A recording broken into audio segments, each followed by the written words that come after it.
Hello, classmates. Today I'm going to be talking about the article by Frank Lambert about George Whitefield, Pedlar in Divinity, George Whitefield, and the Great Awakening.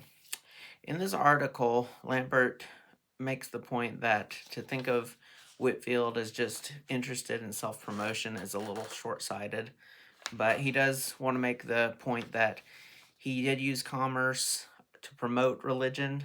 Commerce and religion work together from his point of view, and that's something he tries to make the point of in this article. He first talks about Whitefield and the press, the printing and the press, and his use of this. He says this is the meanest of instruments, even though he said that God uses such instruments for the promotion of the gospel.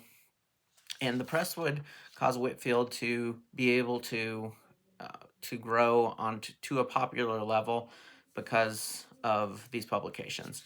A second point he makes is that Whitefield used advertising. So this would be to advertise his own work, especially his printed sermons and such, and his own other writings as well. So one of the biggest promoters, advertising-wise, of Whitefield was Benjamin Franklin, who became a friend and a supporter, at least in some ways. And these publications would sometimes be the only revivals that people would see. They would see Whitefield's message even if they didn't even get to hear him. The third thing was merchandising that Lambert talks about. And this isn't merchandise as we might think, so that conjures up maybe some ideas in your head. But what is talked about here is the sale of his own writings and his own publications is the main thing that is being talked about here. And this would include helping sales that were lagging in these things to grow. So that's the article by Lampert, and I wanted to compare it with some other scholars. One is Harry Stout. A year after the publication of this article, Stout came out with his book called The Divine Dramatist, George Whitefield and the Rise of Modern Evangelicalism. The point of this book is real simple, that the main thing that Whitefield used to grow his ministry was the use of drama, and this was in a time where drama wasn't looked upon highly by the church, but he was able to take from the ideas of drama to grow his message. Alan Taylor also, I looked at his book, just called American Colonies, and he agrees with Stout on this point. And I think this is something I agree with as well.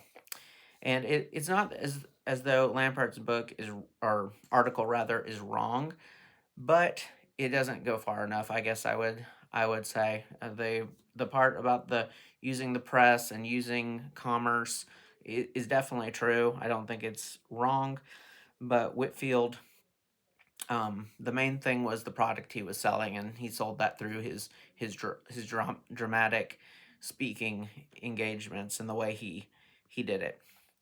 Another thing I think that to think about too with his use of technology or commerce, as Lampert says, this is something that's always been used to promote the message of the gospel. We can think all the way back to the Roman roads or to the Reformation, and the printing press is another way to think about that. And it's not really a new phenomenon that commerce was used or some new technology. And of course, with Whitefield as a Calvinist, he would have believed that the ultimate way that people come to know Christ was through the gospel and through the Holy Spirit. And that is the main point that has to be made. Thank you for listening.